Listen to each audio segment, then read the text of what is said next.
இது நான் யூஸ் பண்ணி ஒரு 25 டேஸ் 1 மந்த் இருக்கும். இது வந்து எனக்கு ரொம்ப நாள் வந்து வரல.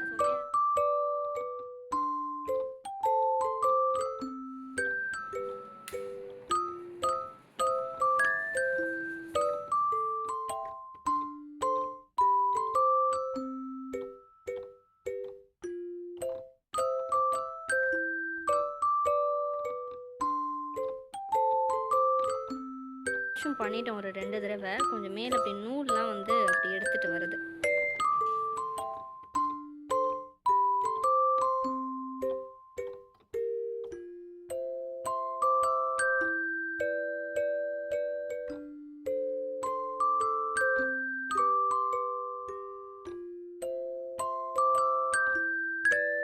ஃப்ரெண்ட்ஸ் எல்லாரும் எப்படி இருக்கீங்க? Happy morning. ஸோ நான் ஹாப்பி மார்னிங் சொல்லிட்டு ஒவ்வொரு தடையும் மார்னிங் இந்த வீடியோ ஷேர் பண்ண நினைக்கிறேன். கொஞ்சம் மிஸ் ஆயிடுது. ஸோ இன்றைக்கி பார்க்குற இந்த வீடியோ வந்து என்னோட ஒரு ரெகுலரான ரொட்டீன் அன்றைக்கி எடுத்த vlog தான். பட் இதில் வந்து ஸ்பெஷலான நிறைய ரெசிபிஸ், குட்டி குட்டியான நிறைய விஷயங்கள் இருக்கும். ஸ்கிப் பண்ணாமல் ஃபுல்லாக பாருங்கள். அண்ட் நம்ம சேனலை ஃபர்ஸ்ட் டைம் பார்க்குறீங்கன்னா மறக்காமல் ஃபாலோ பண்ணிவிட்டு பார்க்க ஸ்டார்ட் பண்ணுங்கள். ஓகே, மார்னிங்லேருந்து நம்ம வீடியோவை ஸ்டார்ட் பண்ணலாம். மார்னிங் பிரேக்ஃபாஸ்ட் வந்து நல்லா ஒரு பெரிய டம்ளருக்கு ஹெல்த் மிக்ஸ் ப்ளஸ் அதோட வந்து சூப்பரான சாலட் வந்து எடுத்துக்க போகிறோம். நான் முளைக்கட்டி ஆல்ரெடி பயிர் வந்து ரெடி பண்ணி வச்சுருக்கேன். இதில் பிரணவ் குட்டிக்கு ஸ்கூல் ஸ்நாக்ஸ்க்காக பார்த்தீங்கன்னா எக்ஸ்ட்ராவும் போட்டு நான் பாக்ஸ் எடுத்து ஃப்ரிட்ஜில் வச்சுட்டேன். ஸோ இந்த மாதிரி நல்லா முளைக்கட்டி வருது. உங்களுக்கு ஸ்கூல் ஸ்நாக்ஸ்லாம் ஷேர் பண்ணணும் அப்படின்னு நினச்சிங்கன்னா நம்ம vlog ஃபாலோ பண்ணி வச்சுக்கோங்க. அடுத்தடுத்து சூப்பராக நான் போஸ்ட் பண்ணுறேன். அண்ட் இதோட தேங்காய், நல்லா ஃப்ரெஷ்ஷாக துருவின தேங்காய் அண்ட் கேரட், லெமன் எல்லாமே எடுத்திருக்கேன். ஸோ தேங்காய் வந்து ஒரு 3 ஸ்பூன் அளவுக்கு ஆட் பண்ணியிருக்கேன். நான் மோஸ்ட்லி தேங்காய் வந்து சேர்க்க மாட்டோம், ஆனால் ரொம்ப நல்லது நம்ம சாலட்டில் கோகோனட் ஆட் பண்ணிக்கிறது. அண்ட் கேரட்டையும் நல்லா துருவி கொஞ்சம் எக்ஸ்ட்ராவே வந்து எடுத்துருக்கேன். இதோட சாட் மசாலா, உப்பு, பெப்பர் பவுடர் அண்ட் சால்ட் தேவையான அளவுக்கு ஆட் பண்ணிக்கலாம். சாட் மசாலா போட்டு சாப்பிட கொஞ்சம் நமக்கு நல்லாயிருக்கும். நல்லா ஈவனாக மிக்ஸ் பண்ணிட்டு லெமனும் பிழிஞ்சு நல்லா கலந்து விட்டுட்டு சாப்பிட வேண்டியதான். ஸோ நம்ம டயட்டில் இருக்கோம்னா இந்த மாதிரி பார்த்து ஃபுட் எடுத்துக்கிறது நல்லாவே நமக்கு ரிசல்ட் வந்து இருக்கும். ஹெல்த் மிக்ஸுமே நம்ம ரெகுலராக வீட்டில் ரெடி பண்ணுவோம் இல்லையா? ஸோ அந்த மாதிரி நிறைய ஹெவியாக போட்டு ஹெல்த் மிக்ஸ் கிடையாது. ஸோ நான் உங்களுக்கு தனியாகவே அந்த ரெசிபி வந்து எடுத்து வச்சுருக்கேன். உங்களுக்கு நான் வந்து ஷேர் பண்ணுறேன். ஹேர் ஃபால் வந்து அதிகமாக இருக்குன்னா நான் ரெடி பண்ண மாதிரி அந்த ஹெல்த் மிக்ஸ் ரெடி பண்ணி நம்ம மார்னிங் எடுத்துக்கலாம். ஸோ அதோட ரெசிபிஸ் நான் எடுத்திருக்கேன். நெக்ஸ்ட் vlogல உங்களுக்கு நான் போஸ்ட் பண்ணுறேன். இப்போ அதை சாப்பிட்டுட்டு நெக்ஸ்ட் நம்ம ஒர்க்கை ஸ்டார்ட் பண்ணலாம். ஆஃப்டர்நூன் லஞ்ச் வந்து சிம்பிளாகவும் இருக்கணும், பட் வந்து கொஞ்சம் டேஸ்ட்டாகவும் இருக்கணும் அப்படின்னு நினச்சிங்கன்னா இந்த மாதிரியான குட்டி குட்டியான ரெசிபிஸ்லாம் பார்த்தீங்கன்னா லஞ்சுக்கு ட்ரை பண்ணலாம். ஸோ அப்படி ஒரு சூப்பரான ரெசிபி உங்களுக்கு ஷேர் பண்ணிக்க போகிறேன். ரெடி பண்ணலாம் வாங்க. பூஜை பாத்திரம் கொஞ்சம் க்ளீன் பண்ணுற வேலையெல்லாம் இருந்துச்சு. ஸோ அதெல்லாம் பார்த்திங்கன்னா ஊற வச்சுருந்தேன். புளியில் லெமன் கொஞ்சம் அந்த லிக்விட்லாம் போட்டு நல்லா ஊற வச்சுருந்தேன். ஏன்னா அதெல்லாம் ரொம்ப பார்த்திங்கன்னா பயங்கர டார்க்காக இருக்கும். ஸோ ஃபுல்லாக வந்து ஊறினதுக்கப்புறம் க்ளீன் பண்ணால் கொஞ்சம் இப்போ நல்லா பளிச்சுன்னே இருக்குது. இது நம்ம வந்து பித்தளை பாத்திரம் வாஷ் பண்ண உடனே வந்து ஈரத்தோடு வச்சுட்டோம்னா டக்குன்னு பார்த்திங்கன்னா மறுபடியும் கருத்துரும். நல்லா துணி வச்சு நல்லா தொடச்சிட்டு எடுத்து வச்சிடலாம். இன்னொன்று நம்ம வந்து பல்காக சேர்த்து க்ளீன் பண்ணோன்னா நமக்கு வந்து பயங்கரமாக ஹெவியாக இருக்கிற மாதிரி இருக்கும். ஸோ அப்பப்போ இந்த மாதிரி கொஞ்சம் கொஞ்சமாக வாஷ் பண்ணிட்டோம் அப்படின்னா நம்ம அதிகமாக தேய்க்கிற மாதிரி இருக்காது. சில பேருக்கு வந்து தேய்ச்சா கை கொஞ்சம் வந்து எரிச்சலாக இருக்கும். நம்ம என்ன தான் அந்த லிக்விட் யூஸ் பண்ணாலுமே கொஞ்சம் கையில் வந்து ரொம்ப ட்ரையான மாதிரி எரிச்சல் வந்து இருக்கும். ஸோ அந்த மாதிரி இருந்துச்சு அப்படின்னா நீங்கள் க்ளீன் பண்ணுறதுக்கு முன்னாடி கையில் கொஞ்சம் விளக்கெண்ணெய் யூஸ் பண்ணிவிட்டு க்ளீன் பண்ணிங்க அப்படின்னா கொஞ்சம் கூட அந்த எரிச்சல் இருக்காது. நெக்ஸ்ட் டைம் ட்ரை பண்ணி பாருங்கள். ஏன்னா நான் எப்பொழுதும் வந்து அதை தான் ஃபாலோ பண்ணுவேன். ஏன்னா எனக்கு நார்மலாக பாத்திரம் வாஷ் பண்ணாலுமே கொஞ்சம் லைட்டாக கொஞ்சம் எரிகிற மாதிரி இருக்கும். அதனால் நான் அந்த மாதிரி பித்தளை பாத்திரம்லாம் வந்து க்ளீன் பண்ணுறேன் அப்படின்னா கையில் கொஞ்சம் வந்து கேஸ்டர் ஆயில் அப்ளை பண்ணிவிட்டு அதுக்கப்புறம் க்ளீன் பண்ணுவேன். நல்லாயிருக்கும். நெக்ஸ்ட் டைம் நீங்களும் இந்த மாதிரி பிரச்சனை வச்சுட்டு ட்ரை பண்ணி பாருங்கள். வாழைக்காய் வச்சு பண்ண போகிறோம். அதுக்கு ஒரு மிக்ஸி ஜாரில் ஒரு பெரிய சைஸில் 1.5 வெங்காயம் சேர்த்துருக்கேன். இஞ்சி கொஞ்சம் எக்ஸ்ட்ரா, பூண்டு கொஞ்சம் எக்ஸ்ட்ரா ஆட் பண்ணிக்கலாம். அப்போ தான் டேஸ்ட் நல்லாயிருக்கும். இஞ்சி பூண்டு அண்ட் ப்ளஸ் ஆனியன் ஆட் பண்ணியிருக்கேன். அதோட ஒரு பெரிய சைஸ் தக்காளியும் கட் பண்ணி சேர்த்துக்கலாம். சேர்த்துட்டு இதோட ஒரு 2.5 கரண்டி அளவுக்கு நல்லா திக்கான தயிர் வந்து சேர்த்துக்கலாம். ஸோ இந்த வீடியோ பார்க்குற யாருக்காவது உங்களுக்கு அந்த கர்ட் ரெசிபி பிடிக்கும், இப்போ மோர் குழம்பு இல்லை அந்த கொஞ்சம் வந்து லஸ்ஸி இந்த மாதிரி அந்த தயிர் சம்மந்தமாக இருக்கிற ஃபுட்லாம் பிடிக்கும் அப்படின்னா இந்த ரெசிபி கண்டிப்பாக ட்ரை பண்ணி பாருங்கள். ஸோ அவங்களுக்குலாம் ரொம்ப பிடிக்கும். எனக்கு வந்து அந்த கர்டில் பண்ணுற எல்லாமே எனக்கு ரொம்ப பிடிக்கும். அதனால் நான் ட்ரை பண்ணி பார்த்துட்டு எனக்கு பிடிச்சிருந்தது. அண்ட் இதோட கொஞ்சம் மஞ்சள் தூள் அண்ட் வந்து மிளகாத்தூள், வெறும் சில்லி பவுடர் போட்டு நம்ம அரைச்சி உப்பு போட்டு எடுத்துக்கலாம். அண்ட் வாழைக்காயுமே இந்த மாதிரி தோல் சீவி சர்க்கிளாக கட் பண்ணி எடுத்திருக்கேன்.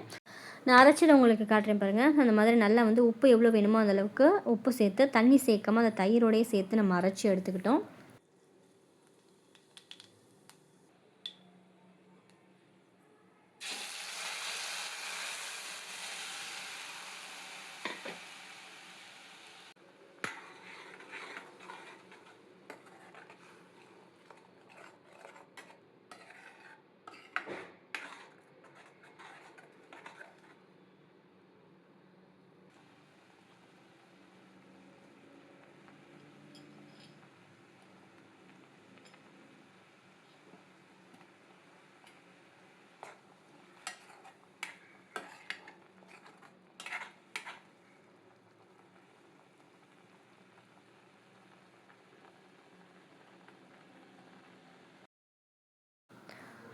இப்போ இந்த ஸ்டேஜில் கொஞ்சம் நம்ம வந்து கிரேவி மசாலா ஆட் பண்ணிக்கலாம். நான் பன்னீர் பட்டர் மசாலா பண்ணுற கிரேவி பவுடர் வந்து ஒரு 1.5 ஸ்பூன் அளவுக்கு ஆட் பண்ணிக்கிறேன். நல்லா டேஸ்ட்டாக இருக்கும். நம்ம ஈவனாக மிக்ஸ் பண்ணிட்டு லோ ஃப்ளேமில் வேக வச்சிடலாம்.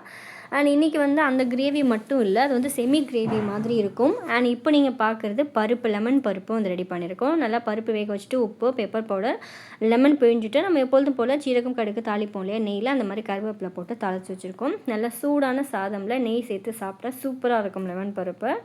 அண்டு கத்திரிக்காய் ஃப்ரை வந்து நல்லா ஸ்பைஸியாக பூண்டு சோம்புலாம் இடித்து போட்டு சூப்பராக வந்து ரெடி பண்ணியிருக்கோம். கொஞ்சம் டிஃப்ரெண்ட்டான கத்திரிக்காய் ஃப்ரை தான், நல்லா இருக்குங்க. ரெகுலராக பண்ணுற மாதிரி இல்லாமல் கொஞ்சம் எக்ஸ்ட்ரா மசாலாலாம் ஆட் பண்ணி ரெடி பண்ணியிருக்கோம். அண்ட் ப்ளஸ் அதோட தயிர் சாதம். இன்றைக்கி லஞ்ச் வந்து நம்ம பண்ணுற அந்த செமி கிரேவி ப்ளஸ் வந்து தயிர் சாதம், லெமன் பருப்பு, கத்திரிக்காய், இதுதான் வந்து லஞ்சு. இதோட ரசம் வந்து மஸ்ட், எப்போதுமே ரசம் வந்து இருக்கும். ஸோ இது உங்களுக்கு தண்ணியாக வேணும் அப்படின்னா எக்ஸ்ட்ரா தண்ணி சேர்த்து குழம்பு மாதிரியும் பண்ணலாம். ஸோ இந்த மாதிரி செமி கிரேவி மாதிரியும் பண்ணலாம். ஸோ சாதத்தில் போட்டு மிக்ஸ் பண்ணி அந்த வாழைக்காய் தொட்டுட்டு சாப்பிட்டா சூப்பராக இருக்கும். ஸோ இது வந்து சப்பாத்திக்கெலாம் கூட நல்லாயிருக்கும்னு சொல்லுவாங்க. பட் எனக்கு வந்து எஸ்பெஷலி ரைஸ்க்கு தான் ரொம்ப பிடிச்சிருந்தது. அண்ட் இன்னொரு முக்கியமான விஷயம், உங்களுக்கு தயிர், யோகர்ட் அந்த மாதிரி பட்டர் மில்க்லாம் பிடிக்கும் அப்படின்னா இந்த ரெசிபி வந்து உங்களுக்கு கண்டிப்பாக பிடிக்கும். ட்ரை பண்ணி பாருங்கள். அண்ட் இதையும் மூடி வச்சிடலாம். லன்ச் வந்து ஓவர். அதுக்கப்புறம் கொஞ்சம் ரெஸ்ட்டு தான். ஆக்சுவலாக பின்னாடி இந்த சோஃபாவில் போட்டிருக்கேன் இல்லையா, இந்த கவர் வந்து நான் ஒரு ஆன்லைன் ஷாப்பில் வாங்கினேன். ஆக்சுவலாக அந்த ரிவ்யூ வந்து கேட்டிருந்தாங்க ஒருத்தவங்க. இது நான் யூஸ் பண்ணி ஒரு 25 டேஸ் 1 மந்த் இருக்கும். இது வந்து எனக்கு ரொம்ப நாள் வந்து வரல. ஸோ மேலெல்லாம் பார்த்தீங்கன்னா கொஞ்சம் அப்படியே இந்த நூலாக வந்து வருது. கொஞ்ச நாள் நம்ம யூஸ் பண்ணணும். மேட் வந்து பார்க்கறதுக்கு சூப்பராக இருந்துச்சு. வந்ததும் பார்த்தீங்கன்னா அதை ஓப்பன் பண்ணி யூஸ் பண்ணுறதுக்கு நல்லா இருந்தது. ஸோ போக போக 2 தடவை நான் வாஷ் பண்ணியிருப்பேன். ஸோ போக போக பார்த்தீங்கன்னா கொஞ்சம் மேலே இருக்கிற நூல்லாம் வந்து வருது. எனக்கு தெரிஞ்சு இது ஓகே இல்லை. ஸோ அதனால் பார்த்தீங்கன்னா நான் அதை ரிவ்யூ கொடுக்கல. இல்லைன்னா வந்து அதை ஓப்பன் பண்ணதுலேருந்து பார்த்தீங்கன்னா எடுத்து வச்சுருந்தேன். சரி யூஸ் பண்ணிவிட்டு நம்ம ரிவ்யூ கொடுக்கலாம் அப்படின்னு பார்த்தேன். எனக்கு அது பெருசாக வந்து சாட்டிஸ்ஃபேக்ஷன் இல்லை. ஸோ அதனால் பார்த்தீங்கன்னா ரிவ்யூ வந்து கொடுக்கல. நான் வேறு ஏதாவது நல்லதாக பார்த்தீங்கன்னா இருந்துச்சுன்னா நான் ஆர்டர் போட்டிருக்கேன், வந்தது யூஸ் பண்ணி. ஸோ நல்லா இருக்குது, நல்லா கலர்ஃபுல்லாக இருக்குது. ஆனால் கொஞ்சம் பார்த்திங்கன்னா அதை நான் வாஷும் பண்ணிட்டேன் ஒரு 2 தடவை. கொஞ்சம் மேலே அப்படி நூல்லாம் வந்து அப்படி எடுத்துகிட்டு வருது.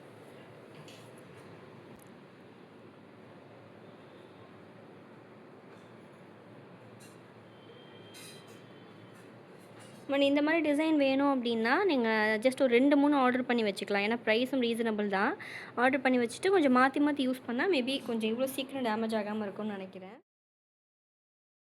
நமக்கு ஏதாவது ஸ்நாக்ஸ் சாப்பிடணும் போல் இருந்துச்சு அப்படின்னா அந்த டைத்தில் ஏதாவது வந்து நம்ம நொறுக்க தீனி சாப்பிடுவோம். ஸோ அந்த மாதிரி நம்ம அன்ஹெல்தியான ஃபுட்டு சாப்பிட்றதுக்கு இந்த மாதிரி கேரட்டு, குக்கும்பர்லாம் பார்த்திங்கன்னா கட் பண்ணி நான் லெமனில் போட்டு உப்பில் போட்டு வச்சுடுவேன். ஸோ ஏதாவது நமக்கு சாப்பிடணும் போல் இருந்துச்சு அப்படின்னா டக்குன்னு இதை வந்து எடுத்து ஒரு கப் அளவுக்கு சாப்பிடுவேன். எனக்கு ரொம்ப பிடிக்கும்.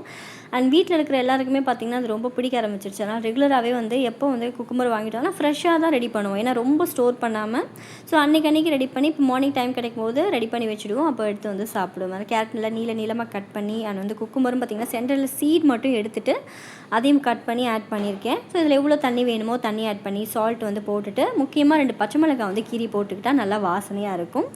அண்ட் லெமனும் ஆட் பண்ணி ஜஸ்ட் ஒரு 3 hours ஊறிடுச்சுன்னா சாப்பிட சூப்பராக இருக்கும். ஸோ இந்த மாதிரி நீங்களும் வந்து ரெடி பண்ணி வச்சுக்கோங்க. நம்ம தான் ஸ்நாக்ஸ் சாப்பிடணும் போல் இருந்துச்சு அப்படின்னா ஸோ இந்த மாதிரி ஹெல்த்தியாக சாப்பிட்லாம். இது வந்து பிரணவ் குட்டி வந்து ஈவினிங் ஸ்நாக்ஸுக்கு ஷவர்மா கேட்டான். ஸோ அவனுக்காகவும் பார்த்திங்கன்னா கொஞ்சம் எக்ஸ்ட்ரா அதில் போட்டிருக்கேன். ஏன்னா ஷவர்மா வந்து அவனுக்கு பிடிச்ச மாதிரி அண்ட் வந்து நம்மளோட வேலை ஹெல்த்தியாகவும் ரெடி பண்ணி கொடுக்கணும் இல்லையா. ஸோ அந்த ரெசிபியும் நான் உங்களுக்கு எடுத்து வைக்கிறேன். நெக்ஸ்ட் நம்ம vlogல வந்து நீங்கள் மிஸ் பண்ணாமல் பார்க்கலாம். இது நான் உடனே யூஸ் பண்ணுறதுனால பிளாஸ்டிக் பாக்ஸில் போடுறேன். ஸோ நம்ம வந்து ஃப்ரிட்ஜில் ஸ்டோர் பண்ணி எக்ஸ்ட்ரா ஒரு 2-3 நாள் யூஸ் பண்ண போகிறோம் அப்படின்னா கிளாஸ் ஜாரில் போடுறது எனக்கு தெரிஞ்சு இன்னும் வந்து பெட்டர் அப்படின்னு நினைக்கிறேன். அண்ட் தண்ணி வந்து நம்ம காயெலாம் போட்டுட்டு தண்ணி சேர்த்தோம்னா நமக்கு எவ்வளோ வேணுமோ அந்த அளவுக்கு சேர்த்துக்கலாம். அதிகமாக தண்ணி சேர்க்காமல் இப்போ ஈவனாக மிக்ஸ் பண்ணிவிட்டு நம்ம எடுத்து வச்சிடலாம். ஒரு 2-3 ஹவர்ஸ்க்கு அப்புறம் சாப்பிட்டா ரொம்ப நல்லாயிருக்கும்.